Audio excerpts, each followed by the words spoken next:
I'm here in my cute little Airbnb, and we've kind of exhausted the things that we can do actually in Niagara Falls. We've been to the aquarium, and we've done the very awesome boat ride to the falls, and we've walked a lot, so much. And now we're just having a relaxing day. So we took some time and we went to the park and sat and read this morning. It was great. And I'm actually about halfway through my second book of this vacation. So I wanted to tell you about what I've been reading. On the way here, which was a very long flight with several connections and then a very long bus ride, I read Rewilding Motherhood by Shannon. That was a surprisingly challenging book, and it was a treat to be able to read it in relative solitude with 3 of my 4 children at home. I left a review on Goodreads that you can go and read if you want different details or a little bit more details, and I'll always have that linked in the description below. But basically, Shannon Evans is a Catholic, and she wrote this book in kind of a contemplative Catholic, from a contemplative Catholic tradition, but I would say even more a contemplative interfaith tradition.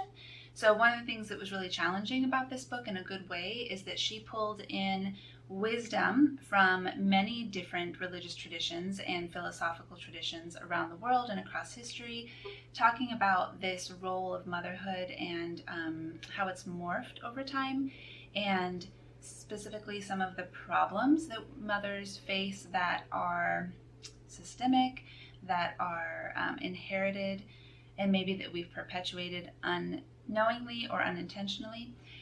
I found it so thought-provoking. I read it on my phone, but I also ordered a physical copy, and I'm really looking forward to getting that in the mail, and I want to just highlight so much of it, to go back and think through the things she said. Some of the things kind of pricked me. I felt like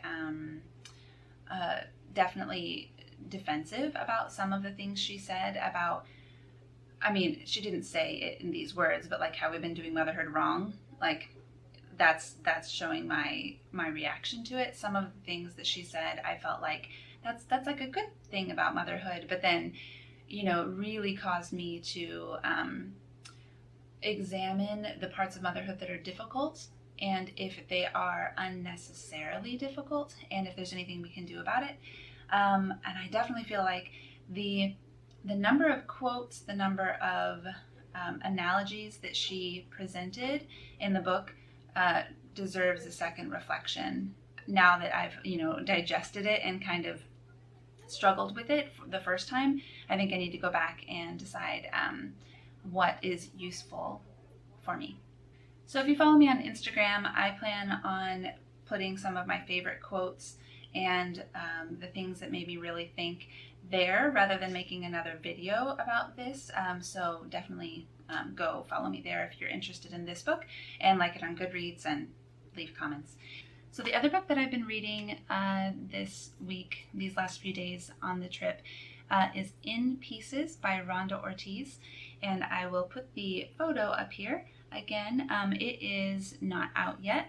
It comes out October 1st, and I received an advanced copy of this book.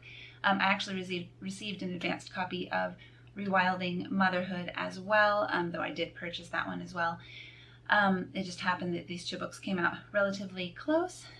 This one is also by a Catholic author. I think this one, it's fiction, still would appeal to people outside of Catholicism, but I think especially Christians. It is historical fiction. It has a little bit of mystery involved, and I so far absolutely love the main characters. I would say it's a romantic mystery. Let's see, she has it under historical Christian romance fiction, and she describes it as the first in a historical fiction series. So there's a lot of intrigue, and I'm excited to see where it goes. I have my my guess is, but I'm still not sure if I will be correct or not. So far, the romance is wonderful, and it's, kind of a star-crossed lovers situation, and I am really enjoying the main characters. Like I said, I'll keep you updated on how it goes. I am positive that I will finish it before my trip is over, because I was up until 1 in the morning reading this book, partially because I'm in New York, and that means that I'm 4 hours ahead of home in Alaska, and my brain has not been able to adjust. So I was laying in bed at 1 a.m., but that was really 9 p.m. in Alaska. So yes, I'm glad that I brought books on my phone. I'll show you the books that I brought in person, my paper books, in another video a little bit later. I brought them not to read, but to give away. So I'll record that in just a minute. So I'm recruiting my son for help recording this bit. We came with only carry-on luggage, so I did not bring physical books to read, but I did bring physical books to leave here, to leave room in our luggage for souvenirs on the way back. And I was really hoping I was going to find a little free library in Niagara Falls, and there are none. There are no bookstores, there are no little free libraries.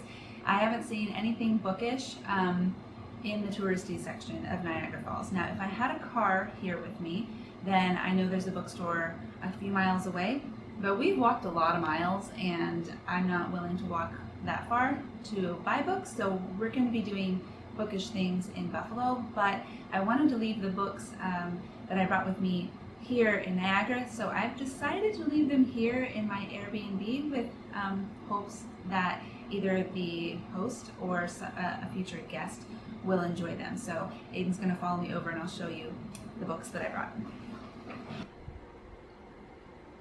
Okay, so I bought this book because it was one of the only novels that I could find that had Niagara Falls as the setting or as a subject. I didn't know anything about the book, but really it was the only one I could find. So I got this used copy of The Falls by Joyce Carol Oates, and I had not yet read anything by her. I read through,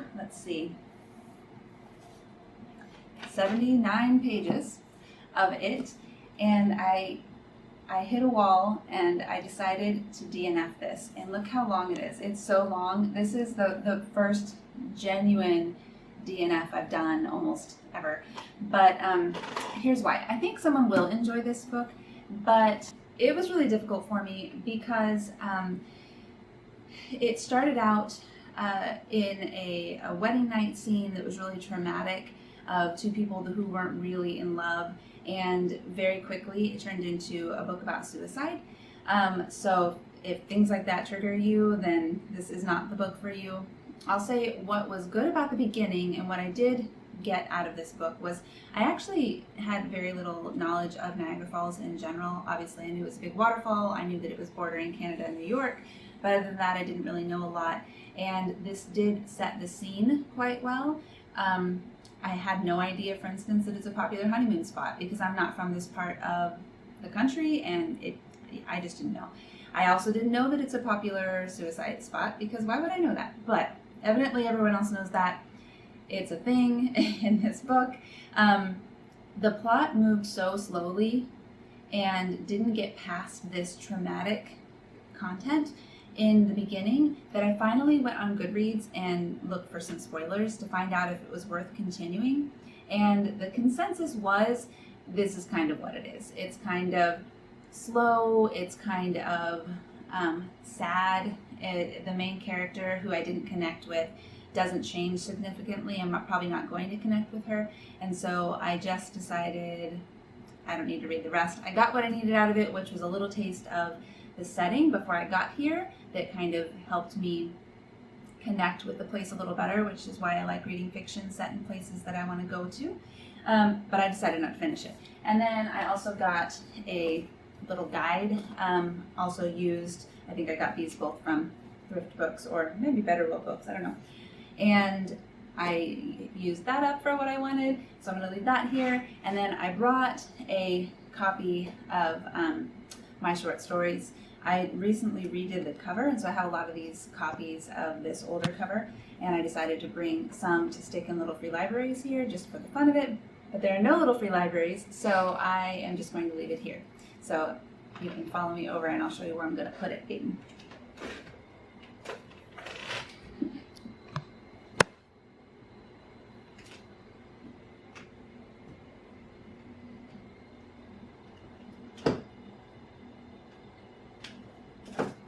So I hope someone enjoys those. That's where they're going to be. There is a little free library that we are excited to stop at in Buffalo, and I brought some more of my books, but I'm also excited to see what's in it.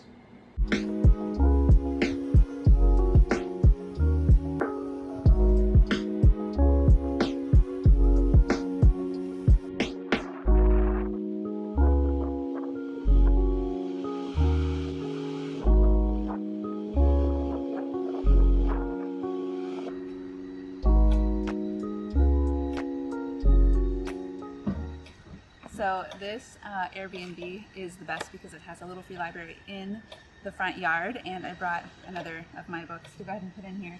But look what there is already. So many good books already. So we're just gonna slide mine in.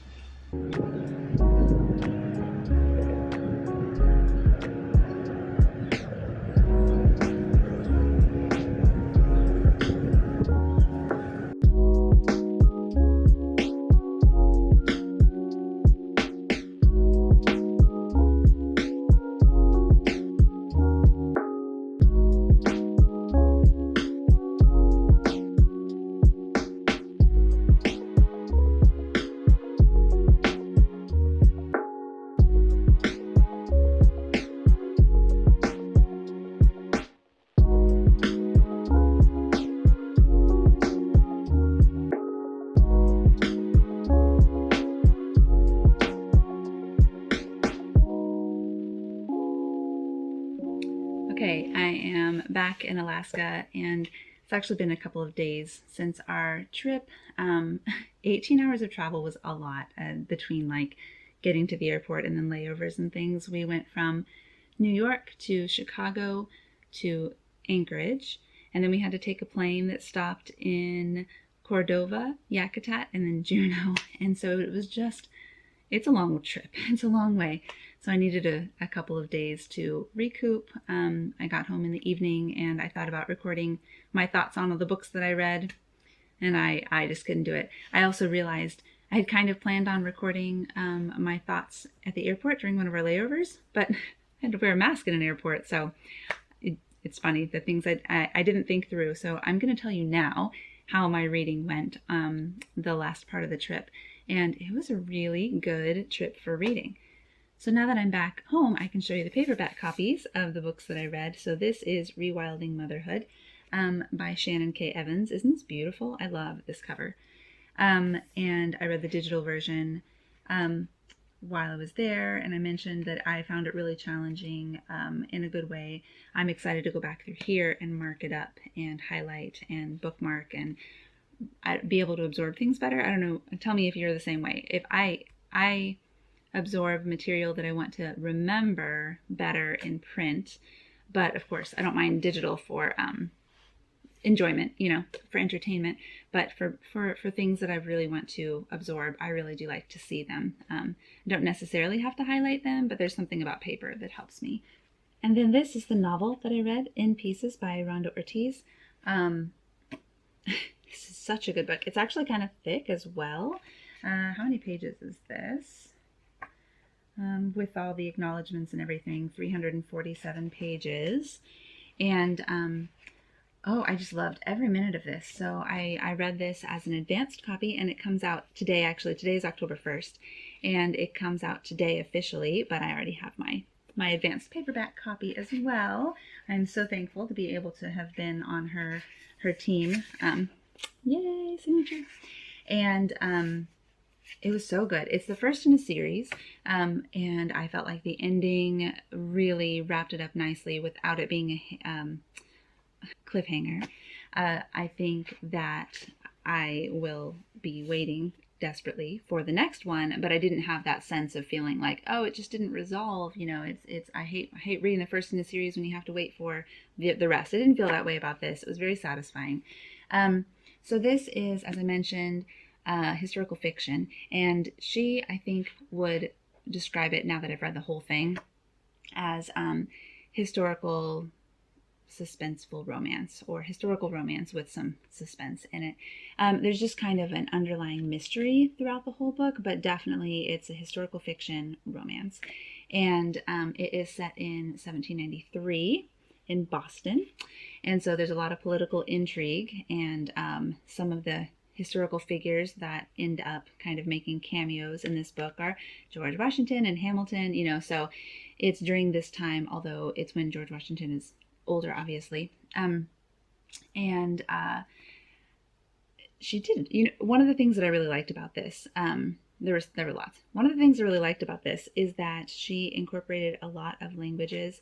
One of the protagonists speaks several languages, and I just love languages. And even though I can't for sure, you know, say that yes, you know, all the translations are correct because I don't speak all the languages that she included, it was really neat to just have little tidbits of different languages. And I really love multilingual characters in books, especially when they're, you know, handsome and intelligent and kind. So I really liked the hero in this book, but I really liked the heroine a lot as well. And she's caught in between worlds, and she's you know, suffered trauma, but she's still independent and strong and kind and well-rounded. The author does a good job of making us understand the different facets of all the characters. Actually, I really like that element. There's also a lot of thought and talk about faith and personal faith and traditions. And the kind of tension that we have when our ideas about faith are changing and we're moving away from our community that we've been grown in. There's mentions of Puritans, Huguenots. There's mentions of Congregationalists versus Catholics or Episcopalians, or, you know, she mentions Calvin. Lots of Christian theology that is very nuanced, that if you have spent a lot of time in Christian churches and traditions, will hold your attention, because she really has a great handle on it. And I really like that. You know, I've talked on my channel before about not growing up a Christian, becoming a Christian, and then now I'm specifically Catholic, and that whole journey has been very impactful. So seeing a little bit of that mirrored in here was just a little added element of it. But I really think anyone would enjoy this book, and I found it just gripping, but not difficult. There were difficult themes. One of the triggers that you'll need to know about is suicide, but handled very delicately and compassionately, and nothing in it kept me up at night because I was reeling. Everything kept me up at night because I couldn't stop reading. So I really enjoyed this, and I finished this, maybe, when did I finish it? Oh, I finished this just as I was getting on my plane to come home, and I had that long trip, like I said. So I ended up starting a third book, which was Songs in the Night by Laura Francis. And this was also the beginning of a series, and it was quite short. I almost would call it a novella, but fast-paced, so I think that also made it feel shorter. And it was perfect for my flight. It was just the right amount to get me by until I had to pass my phone, which I was reading on, to my son, which I'll get to. And it is fantasy, and it's set in a world that's kind of torn by strife and corruption, and follows a girl who was essentially unwanted and abandoned, who finds that she has more power than she thought she did, but she's kind of an outcast of all communities, and yet still kind and resilient, and cares about people. And it's kind of this struggle of maintaining, I think, that kindness, that good heart, while everyone wants to, you know, see her gone. Everyone on all sides is mistrustful of her. I found it really thought-provoking, actually, but it was just a nice short read. I'm looking forward to the rest of that series as well. So my 13-year-old son that you've seen in the video, who was with me, started out with, he brought a paperback of a book he's read over and over again, and I had him bring his Kindle. I told him he could only bring one paperback because of how much room we had in our, we were trying to just go with carry-ons, but he could bring his Kindle, and I told him I would load it with different things. So he was just not excited about me choosing his series for him or his books for him. I didn't tell him it was a series. I hadn't yet. And so he went ahead and reread something on his Kindle as well. So we read 2 books, and then I finally convinced him to try the books that I got him, which was the Cradle series by Will White, which is fantasy. It was recommended by a good friend, and I didn't know much about it, but I read some of the, just the short description. It seemed like my son would enjoy it, and it, my friend just raved about it, and my friend knows my son well. So there are 9 books, so I thought, I'll put the first one on the Kindle. If he likes it, I'll buy the second. Well, once he finally decided to read it, every day he was asking for 1 or 2 of them. And they're not short. I don't know exactly how long they are, but they're not short books. And so, he's reading through, our trip was 7 days long, and on day 4, he's read through, 3 of them. And I'm kind of, we were very busy. We ended up walking 35 miles. And then taking lots of public transportation and Lyft as well. We went all over Buffalo and Niagara. So it's not like we were just sitting at home reading. He reads so fast. You guys, he ended up getting through all 9 books in this series. So he read 11 or 12, I'm not sure how many exactly he read from his Kindle, before he started the series books on our 7-day trip. I'm so jealous. I wish that I could just knock them out like that. But I did not bring my Kindle. I brought my phone, and I kind of regret that because I had to conserve my phone battery while we were out and about to use my GPS and to be able to call for help if needed. And so I kind of had to moderate how much I read, and him having that Kindle Paperwhite, the newer version that's waterproof and amazing, and I just love it. I recommend it. And not having to worry about battery life, and not having to worry about it, anything else, like using that, as a phone and instead of as an e-reader. Super jealous that I made him bring his Kindle. So he read a lot of books, and the only downside to that was we couldn't use data to download some of those books. So sometimes we were in a situation where I had to download those books on my phone and let him read on my phone for a little while. So I also got some knitting in, which is great, and I'm glad I brought something to do besides read. But you guys know that I would have rather been reading. So there are some clips where I was reading or knitting, and that's why, because he was reading on my phone. Well, that's it. I will end with a few more clips from my vacation, and I hope that you've enjoyed the video. Let me know if you've been to Niagara Falls or Buffalo. Let me know if you've read any of these books or looking forward to them. I always love getting comments, so have a great day. Don't forget to subscribe so that you'll be able to find out what I read next.